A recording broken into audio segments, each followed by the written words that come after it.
तुमच्या लहान बाळाची थायरॉइडची तपासणी करणं अत्यंत गरजेचं आहे. कारण जन्माला आलेल्या 3000 बाळांपैकी एका बाळाला कंजेनायटल हायपोथायरॉइडिझम हा आजार असतो. नमस्कार, मी डॉक्टर बालाजी नाईक. मी Naik endocrine and diagnostic centre, Annabhau Sathe चौक, नांदेड येथे कन्सल्टंट एंडोक्राइनॉलॉजिस्ट म्हणून कार्यरत आहे. जसं बाळाला आईचं दूध गरजेचं असतं, जसं वेळोवेळी त्याला लस देणं गरजेचं असतं, तसंच तुमच्या बाळाला हायपोथायरॉइडिझम नावाचा आजार आहे की नाही हे तपासून पाहणं देखील गरजेचं आहे.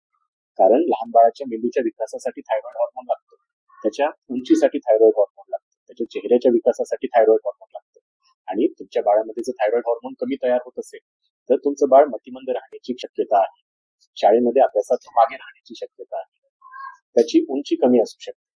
त्यामुळे जर तुम्हाला तुमच्या बाळाचा सर्वांगीण विकास व्हावा असं वाटत असेल, त्याची बुद्धी तल्लख असावी, त्याचं शरीर चांगलं वाढावं, त्याची उंची चांगली असावी असं जर तुम्हाला वाटत असेल, पण अजून एकदाही तुम्ही त्याचं थायरॉइड तपासून पाहिलं नसेल, तर लगेच चांगल्या लॅबमध्ये जाऊन त्याचा थायरॉइडचा तपास करा आणि जवळच्या एंडोक्राइनॉलॉजिस्टला थायरॉइडचा रिपोर्ट दाखवून चर्चा करा.